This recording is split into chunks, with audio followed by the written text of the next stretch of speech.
Hello all welcome back റോട്ടോ talks. ചെറിയൊരു target വെച്ചിട്ടുണ്ട്. 300 ലൈക്ക് ഇതുവരെ കിട്ടിയിട്ടില്ല. അപ്പോൾ നിങ്ങളെല്ലാവരും ഒന്ന് ലൈക്ക് അടിച്ച് സപ്പോർട്ട് ചെയ്യണം. അതുപോലെ തന്നെ നാളെ ഒരു സർപ്രൈസ് ഉണ്ട്. ഓഡിയൻസ് നമ്മളുടെ സ്നേഹം നമ്മൾ കാണാതെ പോലും ഒരുപാട് സപ്പോർട്ട് ചെയ്യുന്നുണ്ട്. ഒരുപാട് വ്യൂസ് ഒക്കെ കൂടി വരുന്നുണ്ട്. അപ്പോൾ ഞങ്ങൾ ഒരുപാട് സപ്പോർട്ട്. അപ്പോൾ നാളെ നമ്മളൊരു പരിപാടി വെച്ചിട്ടുണ്ട്. നാളെ പറയാം. അതുപോലെ തന്നെ നമ്മുടെ പുതിയൊരു ആംഗിൾ ആക്കിയിട്ടുണ്ട്. ആംഗിൾ എന്നല്ല, നമ്മൾ ഇരിക്കുന്ന സെറ്റപ്പ് ഒന്നുകൂടി കോമ്പാക്ട് ആക്കിയിട്ടുണ്ട്. അപ്പോൾ പഴയതാണോ പുതിയതാണോ നിങ്ങൾക്ക് ഇഷ്ടപ്പെട്ടെന്ന് കമന്റ് ചെയ്യാം. അപ്പോൾ അതിനനുസരിച്ച് വീണ്ടും നമുക്ക് അറേഞ്ച് ചെയ്യാം. അപ്പോൾ എങ്ങനെയുണ്ട്? RCB സ്വന്തം ഗ്രൗണ്ടിൽ ജയിച്ചു അല്ലേ? തീർച്ചയായിട്ടും RCB അവരുടെ മാച്ചസ് ഒക്കെ വിൻ ചെയ്യുന്നുണ്ട്, നല്ല രീതിയിൽ കളിക്കുന്നുണ്ട്. പക്ഷെ അവരുടെ ഹോം ടെറിട്ടറി ആയിട്ടുള്ള ബാംഗ്ലൂർ ചിന്നസ്വാമി സ്റ്റേഡിയത്തിൽ ഒരു വിജയം ഇതുവരെ അവർക്ക് കിട്ടിയിട്ടുണ്ടായിരുന്നില്ല. ഇന്നലെ എല്ലാവർക്കും പോയിന്റ് വാരിക്കോരി കൊടുക്കുന്ന രാജസ്ഥാൻ അവർക്കും 2 പോയിന്റ് കൊടുത്തു.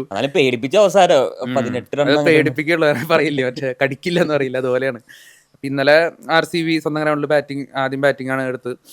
അപ്പോൾ നമുക്കറിയാം അവരുടെ ഒരു ഓപ്പണിംഗ് മറ്റേ പാർട്ട്ണർഷിപ്പ് അല്ലെങ്കിൽ ഓപ്പണിംഗ് പ്ലേയേഴ്സിന്റെ ഒരു ഫോം നിലവിലെ സാൾട്ട് അത്ര ഒരു യൂഷ്വൽ ഇന്നിങ്സ് ആയിരുന്നില്ല. സാൾട്ട് അത്യാവശ്യം സ്ട്രഗിൾ ചെയ്യുന്നുണ്ടായിരുന്നു. ഇന്ത്യൻ പ്ലേയേഴ്സ് ആണ് കൂടുതലായിട്ട് കളിക്കുന്നത് RCBനെ സപ്പോർട്ട് ചെയ്യുന്നത് ശരിക്കും പറഞ്ഞാല്. ഇല്ല, സാൾട്ട് ഇതുവരെ നല്ല കളിയായിരുന്നു. പക്ഷെ ഇന്നലെ അങ്ങനെ വലിയ ഇമ്പാക്ട്ഫുൾ ഇന്നിങ്സ് ആയിരുന്നില്ല. സാൾട്ട് പുറത്തായതിനു ശേഷം നമുക്ക് നോക്കിയാൽ മനസ്സിലാവും.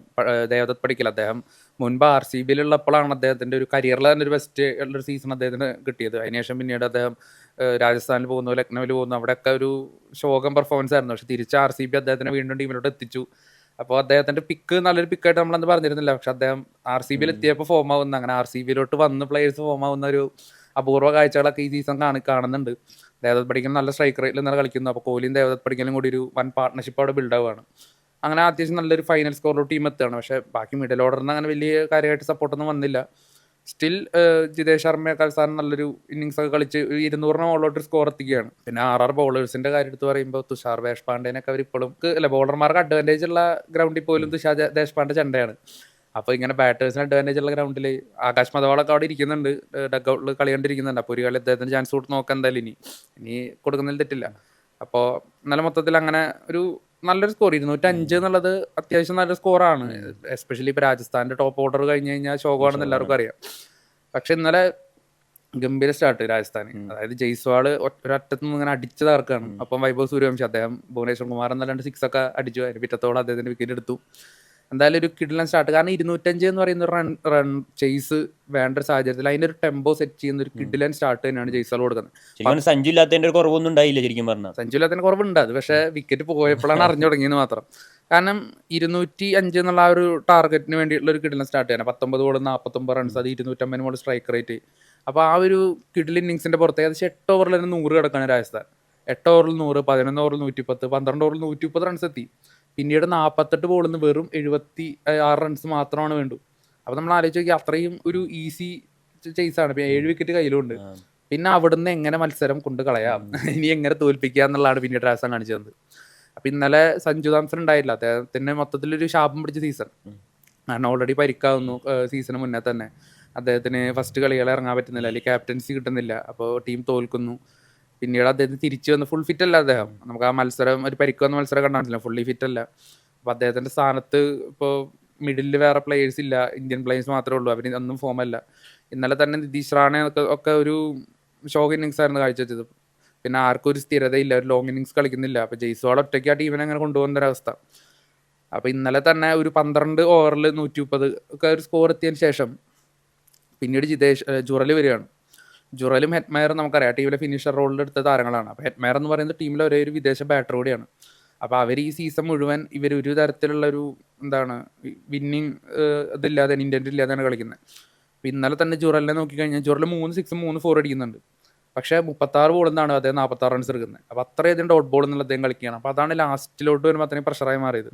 ജുറലിനെ കംപ്ലീറ്റ്ലി കുറ്റം പറയുന്നില്ല, ബാക്കി ആരും അത്ര പോലും ചെയ്തിട്ടില്ല. സ്റ്റിൽ ഹെറ്റ്മയറിൻ്റെ ഒരു ഷോക്ക് ഇന്നിങ്സ് വരുന്നു. അപ്പോൾ പിന്നെ ലാസ്റ്റത്തെ ഒരു 2 ഓവർ എത്തുമ്പോൾ 18 റൺസാണ് വേണ്ടത്. അപ്പോൾ രാജസ്ഥാൻ ഇഷ്ടപ്പെട്ടൊരു ലാസ്റ്റത്തെ ഓവറിൽ 9, 2 ഓവറിൽ 18. അപ്പോൾ ആ 19ാമത്തെ ഓവറിൽ ഐസൽവുഡ് അറിയാം, ഫസ്റ്റത്തെ 2 ഓവറിൽ ജയ്സ്വാൾ തെരഞ്ഞു പിടിച്ച് തല്ലിയായിരുന്നു. അതായത് ഫീൽഡ് പ്ലേസ്മെന്റ് മനസ്സിലാക്കി ഫീൽഡിന് മുകളിലൂടെ കൃത്യമായിട്ടുള്ള ബൗണ്ടറീസ്, ആ ചെറിയൊരു ബൗണ്ടറി ഡിസ്റ്റൻസ് അത് നല്ല രീതിക്ക് മുതലാക്കുന്നുണ്ടായിരുന്നു. പക്ഷെ അവസാനത്തെ 2 ഓവറിൽ വെറും 7 റൺസാണ് അത് ഗംഭീര ഓവർ തന്നെയാണ് പിടിച്ചത്. കാരണം 19ാമത്തെ ഓവറിൽ നമ്മൾ നോക്കി കഴിഞ്ഞാൽ ജുറലിന്റെ വിക്കറ്റ് എടുക്കുന്നു അദ്ദേഹം. പിന്നെ തൊട്ട് പിന്നാലെ വന്ന ആർച്ചറിന്റെ വിക്കറ്റ് എടുക്കുന്നു. ആ ഓവറിൽ 1 റൺ വിട്ടുകൊടുത്ത് അവസാന ഓവറിൽ 17 എന്ന് പറയുന്നൊരു ടാർഗറ്റ് കൊടുക്കുകയാണ്. ഒരു പക്ഷേ ആ 19ാമത്തെ ഓവറിൽ ഒരു 5 റൺസ് വന്നെങ്കിൽ പോലും രാജസ്ഥാനിന് മേൽക്കൈ വന്നേനെ. പക്ഷെ അതുപോലും അദ്ദേഹം കൊടുക്കുന്നില്ല. അപ്പോൾ RCB അങ്ങനെ ബൗളിംഗ് മികവ് കൊണ്ട് കളി തിരിച്ചു പിടിക്കുന്ന കാഴ്ച. അപ്പോൾ RCB ഏകദേശം എനിക്ക് തോന്നുന്നു ചെന്നൈ കഴിഞ്ഞാൽ ഏറ്റവും കൂടുതൽ 200+ റൺസ് ഡിഫെൻഡ് ചെയ്ത ടീമായിട്ട് 2ാം സ്ഥാനത്തോട്ട് വന്നിരിക്കുകയാണ്.